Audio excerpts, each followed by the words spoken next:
మొదటి వచనము మొదలు 7వ వచనము వరకు ఉన్న వాక్య భాగము చదువుకొని వర్ణించుకుందాం.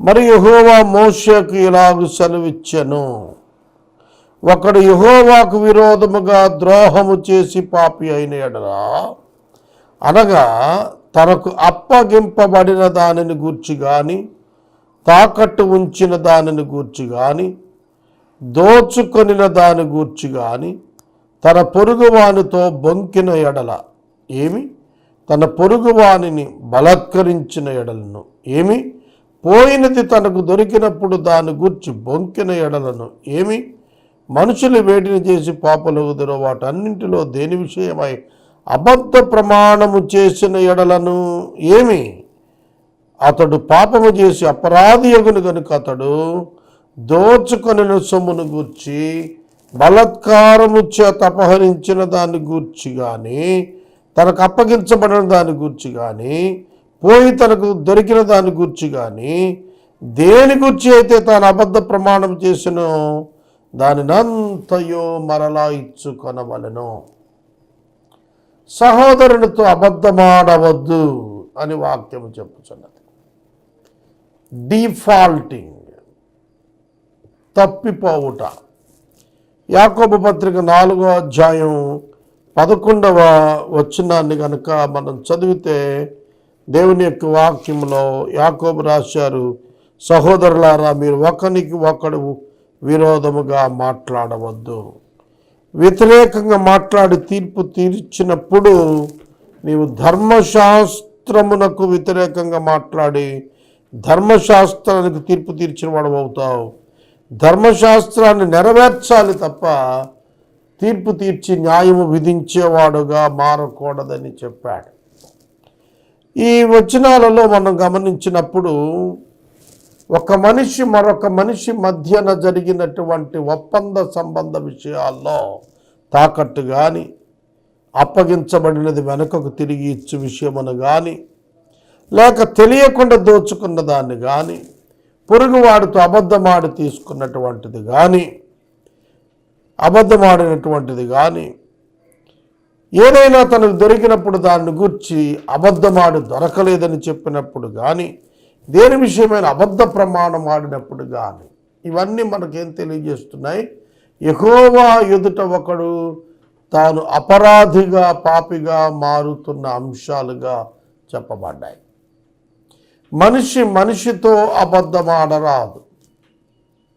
మనిషి దేవుని ఎదుట అబద్ధమాడరాదు. మనిషి మనిషితో తన వ్యాజ్యము సమాధానపరుచుకోవాలి. తాను దోషిగా నిలబడినప్పుడు దానిని అంతయు ఇచ్చుకోవాలి. 20% ఎక్స్ట్రా ఇవ్వాలి. మూలధనమునిచ్చుకొని దానిలో 5వ వంతు అంటే 20% అపరాధ పరిహారార్థ బలి అర్పించు దినమున సొత్తుదారునికి ఇవ్వాలి. దేవుని ఎదుట సమాధానపరచబడినట్లుగా అపరాధ పరిహారార్థ బలిని యాజకుని యొద్దకు తీసుకుని వచ్చి అతడు ప్రాయశ్చిత్తం పొందాలి. అప్పుడే అతడు పరిశుద్ధుడు అవుతాడు.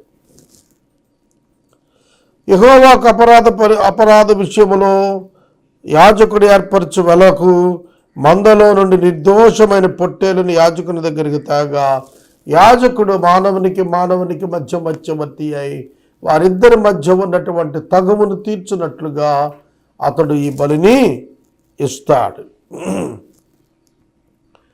ఆ యాజకుడు యెహోవా సన్నిధిని అతని నిమిత్తం ప్రాయశ్చిత్తము చేయగా, దోషి అయినవాడు, అపరాధి అయినవాడు, అపరాధి ఎదురులు తాను చేసిన పాపములన్నింటిలో నుండి ప్రతి దాని విషయములో అతనికి క్షమాపణ కలుగుతుంది.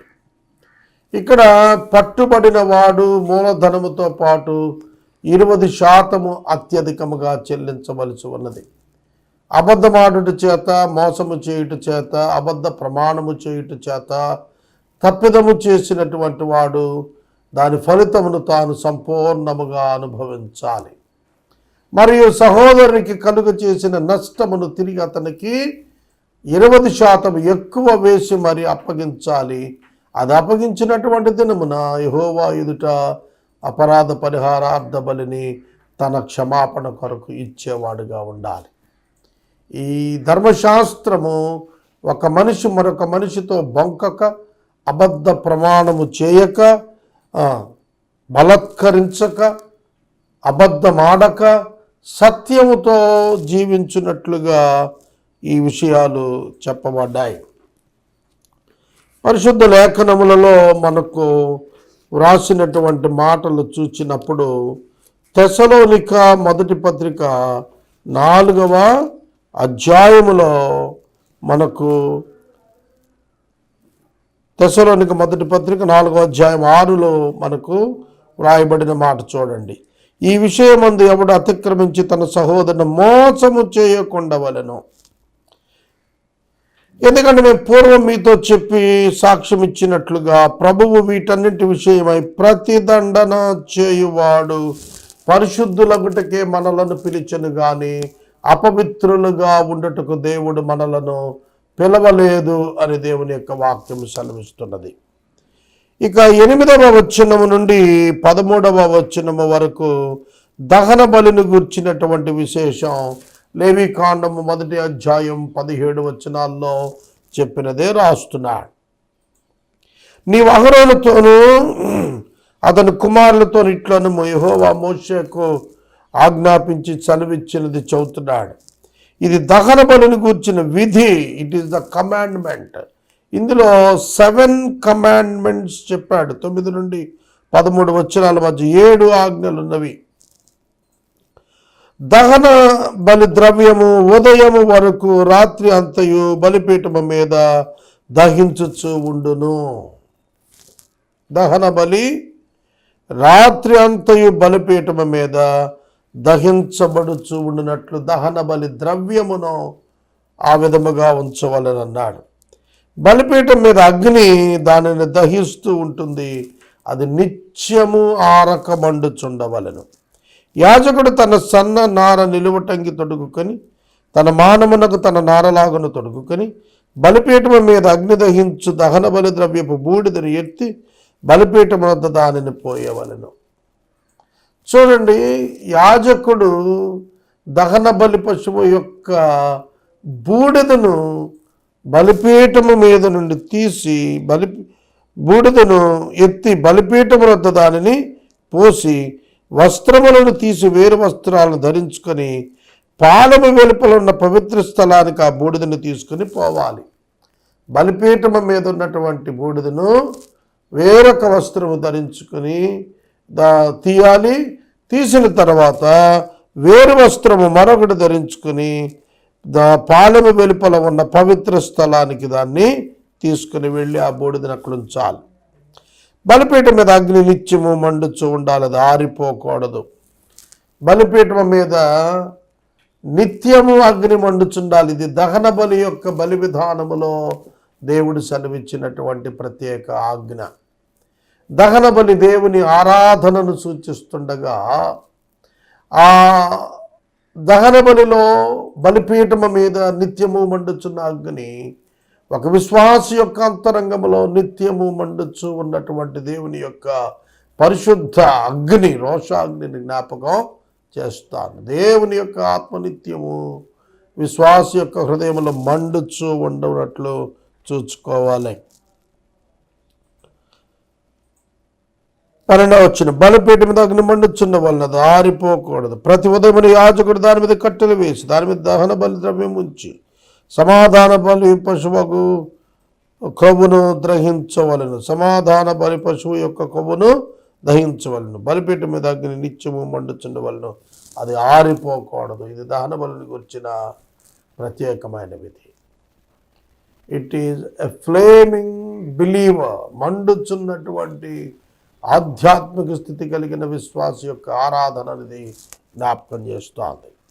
ఇక 14వ వచనం నుండి 23వ వచనం వరకు ఉన్న వాక్య భాగంలో 2 రకాలుగా నైవేద్యమును గురించి మాట్లాడాడు.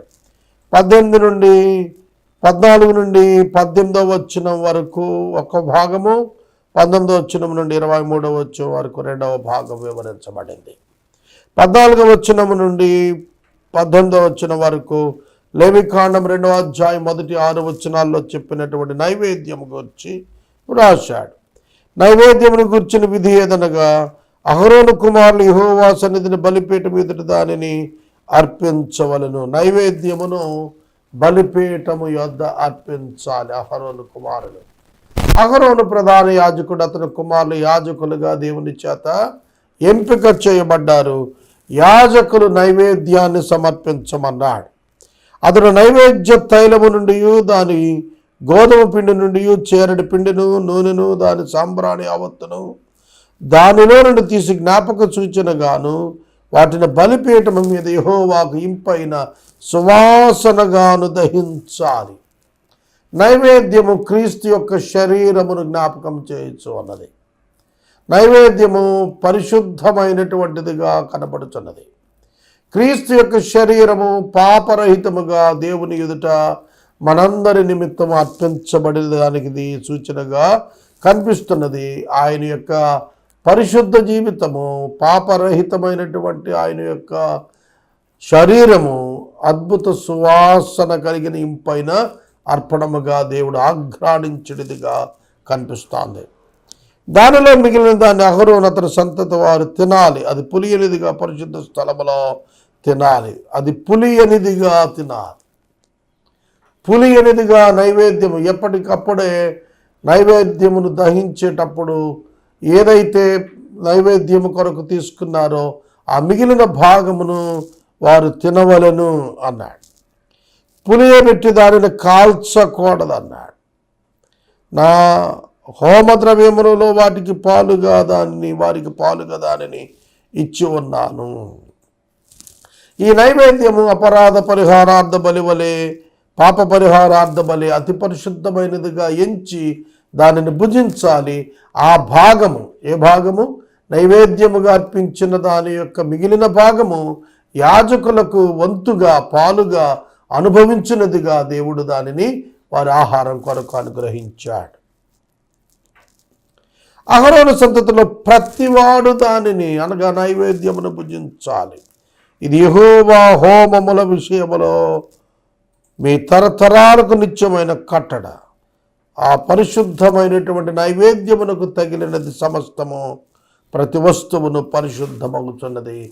క్రీస్తు శరీరమునకు తగిలిన ప్రతిదియు పవిత్రమగుచున్నది. అందుకనే క్రీస్తు యొక్క రక్తములో, శరీరములో మనము భాగస్థుల మగుచు పరిశుద్ధుల మగుట కొరకు దానిని ఆచరిస్తున్నామని కొరింథీ మొదటి పత్రిక 11వ అధ్యాయంలో పరిశుద్ధుడైన పౌలు సెలవిచ్చాడు.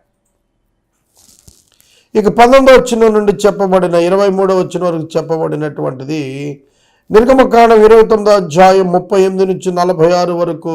అహరోనునకు అభిషేకము చేసిన దినమున చేయవలసినటువంటి, అర్పించవలసినటువంటి అతని సంతతి అతడు కలిసి అర్పించాల్సిన అర్పణ వివరాలు: ఉదయమున సగము, సాయంకాలమున సగము. నిత్యమైన నైవేద్యముగా తూమెడు గోధుమ పిండిలో 10వ వంతు పొలము మీద నూనెతో దానిని కాల్చిన తర్వాత దాన్ని తేవాలి. కాల్చిన నైవేద్య భాగములను యెహోవాకు ఇంపైన సువాసనగా అర్పించవలెను. యెహోవాకు ఇంపైన సువాసన బలిగా అర్పించినటువంటి దానికి సంబంధించినటువంటిది దహన బలిపీఠము మీద దహించాలి. అతని సంతతిలో అతనికి మారుగా అభిషేకం పొందిన యాజకుడు అలాగే అర్పించాలి. అది యెహోవా నియమించిన నిత్యమైన కట్టడ. అదంతా దహించాలి. యాజకుడు చేయి ప్రతి నైవేద్యము నిశ్శేషముగా ప్రాల్చబడాలి, అది తినకూడదు. యెహోవా ఎదుటికి అహరోను యొక్క సంతానములో ఎవరైతే యాజకులుగా వస్తున్నారో, అనగా అహరోను యొక్క సంతానములో అహరోను స్థానములో ప్రధాన యాజకుడిగా వచ్చిన వాడు ప్రత్యేకంగా ఈ నైవేద్యాన్ని అర్పించి దానిని దహించాలి. దానిని భుజించుటకు వీలు లేదు అని చెప్పాడు. ఒకటే గుర్తుగా చెప్పబడుచున్నది, ఆవరణములో బలిపీఠము యొద్ద దహించినటువంటి వాటి విషయములో అతి పరిశుద్ధ స్థలమునకు చెందిన, దేవునికి చెందిన వాటిని తినకూడదని చెప్పాడు. కనుక పాపక్షమాపణ కొరకు అర్పించినటువంటి వాటిలలో నుండి పవిత్రపరచబడిన వాటిని తినవచ్చును, కానీ అతి పరిశుద్ధ స్థలమునకు తీసుకుని పోబడిన వాటిలో దేనిని తినకూడదని చెప్పి నైవేద్యము విషయములోను పాప పరిహారార్థ బలి విషయంలోనూ కూడా వ్రాయటం జరిగింది. 24 నుండి 30 వచ్చిన వరకు. మరియు యెహోవా మోషేకు ఇలాగు సెలవిచ్చెను. ఇది లేవీకాండం 4వ అధ్యాయం మొదటి 35 వచనాల్లో వ్రాయబడిన పాప పరిహారార్థ బలిని గుర్చిన విధి. నీవు దహన రూపమైన పశువులను వధించు చోట పాప పరిహారార్థ పశువులను యెహోవా సన్నిధిలో వధించాలి. అది అతి పరిశుద్ధము. పాప పరిహారార్థ బలిని దేవుడు అతి పరిశుద్ధంగా ఎంచుతున్నాడు. యేసుక్రీస్తు ప్రభువు మన కొరకు పాప పరిహారార్థ బలిగా తనను తాను, అపరాధ పరిహారార్థ బలిగా తనను తాను అప్పగించుకున్నాడు. చూడండి, క్రీస్తునకు పోలికగా ఇది పరిశుద్ధమైనదిగా కనబడుచున్నది. 26 వచనం. పాప పరిహారార్థ బలిగా దాన్ని నర్పించిన యాజకుడు దాన్ని తినాలి. పరిశుద్ధ స్థలమందు అనగా ప్రత్యక్ష గుడారం యొక్క ఆవరణములో దానిని తినాలి.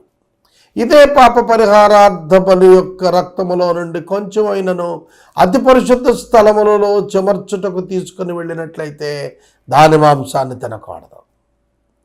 ఆవరణములో తినవచ్చును, అయితే ఆవరణములో కాక మందిరములోనికి రక్తము తీసుకొని పోబడినట్లయితే దానికి సంబంధించిన దానిని తినకూడదు.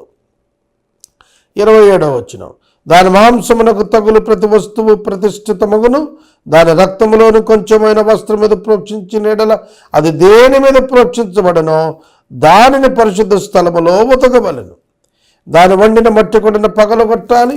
ఇత్తడి పాత్రనైతే తోమి నీళ్లతో శుద్ధి చేయాలి. యాజకులలో ప్రతి మగవాడు దానిని తినాలి. అది అతి పరిశుద్ధము. ఆవరణములో ఇవ్వబడిన పాప పరిహారార్థ బలి యొక్క మాంసమును యాజకులలో ప్రతి ఒక్కడును, లేవీయులలో ప్రతి ఒక్కడును కూడా తినవలెను, తినవచ్చును అని రాస్తున్నా. మరియు పాప పరిహారార్థ బలిగా తేబడిన ఏ పశువు రక్తంలో కొంచెమైన అతి పరిశుద్ధ స్థలం ప్రాయశ్చిత్తం చేయటానికి ప్రత్యక్ష గుడారంలో తోబడుతుందో ఆ బలి పశువును తినకూడదు. అది అగ్నిలో సంపూర్ణముగా కాల్చివేయబడాలి. యెహోవా యొక్క సన్నిధిలోనికి ఏ పాప పరిహారార్థ బలి పశువు యొక్క రక్తం కొంచెమైనా చెమర్చుటకు తీసుకొని పోబడుతుందో ఆ బలి పశువును సంపూర్ణముగా దహించవలనే కానీ తినవలదు అని చెప్పాడు.